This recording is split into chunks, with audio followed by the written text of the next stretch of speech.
He spoke to Allah and he sincerely regretted what he has done. I saw a vision that is unbelievable. And because of that sin, the rain blocked.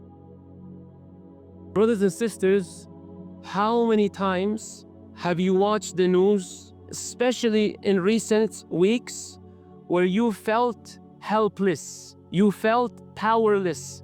You see what's happening and you're like, I don't have an army that I can send across the ocean. I have not much power. I don't have much capacity to stop the bombs from falling to our brothers and sisters in Gaza and other places around the world. You sit and you're like, what can I do? And many times you come to the conclusion, there's nothing I can do. What if I tell you, without an exaggeration, there's something you and I can do right now in this place, in this masjid, that can cause an unbelievable relief and impact to our brothers and sisters across the world and across the ocean? How is that possible? Before I jump into it, giving you a hadith and an ayah, allow me to give you an example. A man driving in the highway, I-94, coming from Dearborn to Canton, I-94 West.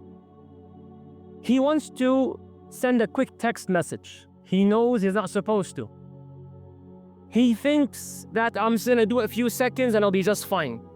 He's reckless. He finishes the text. May Allah forgive us all. As he's finishing up the text, few seconds, crash. He gets in a car accident. What happens to one of the busiest highways in the nation? I-94 gets shut down. The mother that was racing to go pick up her sick child is now trapped in traffic. The man who had an emergency dental appointment for the severe pain he's experiencing has to have the appointment rebooked. The person who's a single parent looking for a life-changing job, going for a job interview, canceled because of that reckless text. So one message, one accident caused thousands of lives to be impacted. No, we're not saying Allah's punishing them. وَلَا تَزِرُ وَازِرَةٌ وِزْرَ أُخْرَى. No. But our sins, that text can cause hardship to thousands of people. May Allah grant us wisdom. So Allah subhanahu wa ta'ala, Rasulullah sallallahu alayhi wa sallam is teaching us this concept in the best of ways. This is not a guilt trip. This is not exaggeration. This is reality.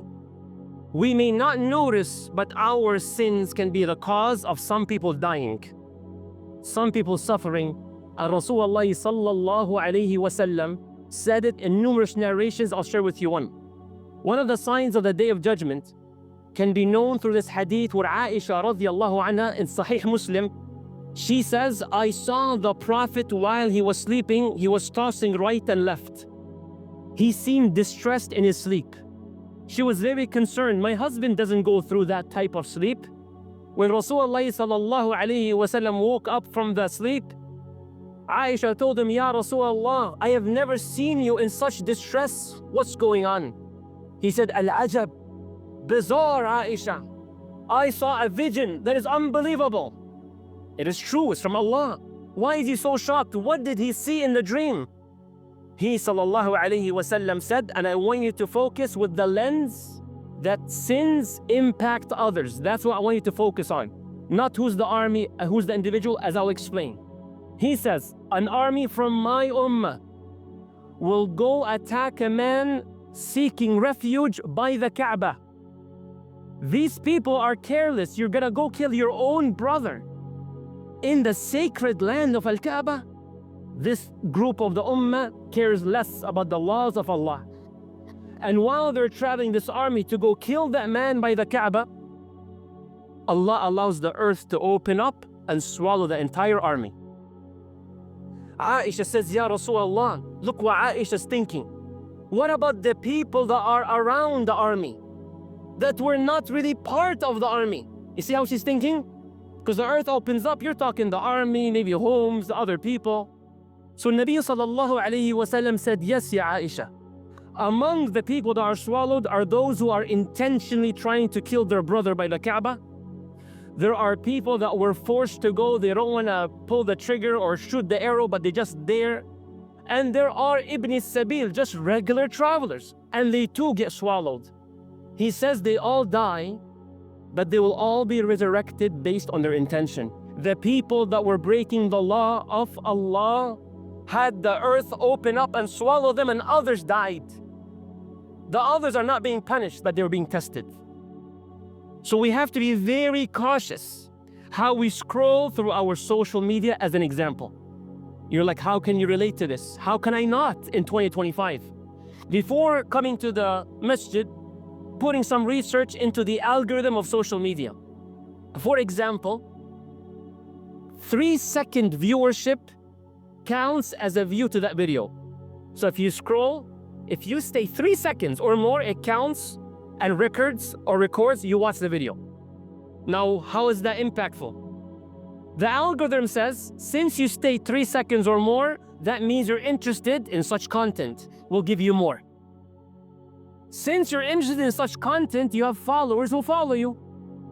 So maybe you guys are like-minded, so I'm gonna share what you watched with them.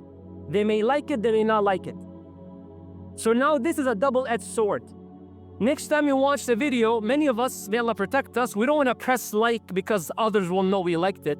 We will not comment or share because we fear Allah, but we want a higher degree of fear that I don't even want to continue watching it. Because then my own friend and brother, it will pop on their screen. A father may be sitting in his bedroom watching something inappropriate, not knowing this will be a cause for his daughter downstairs in the living room to watch something similar. A man can be watching something completely haram, and this may cause, because of that sin, with no exaggeration, a bomb to fall across the ocean.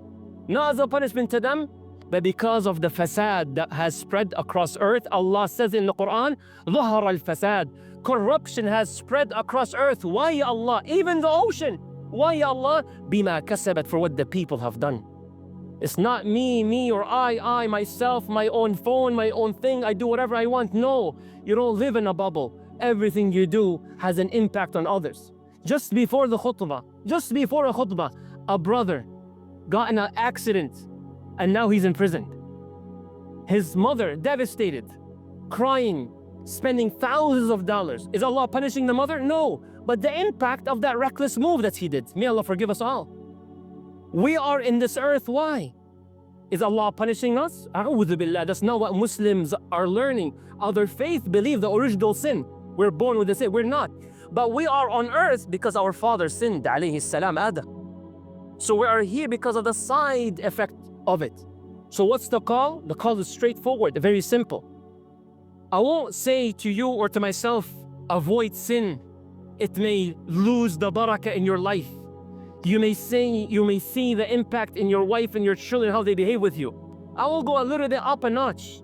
Stop the sin because it might cause blood in your hands unintentionally.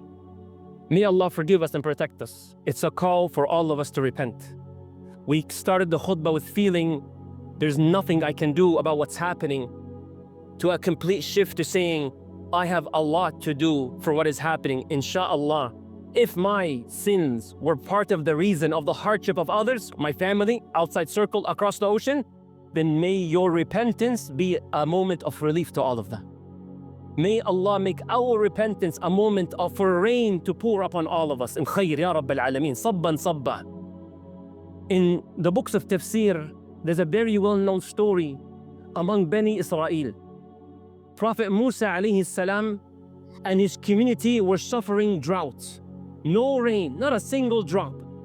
People are suffering, elders are suffering, even the animals are dying.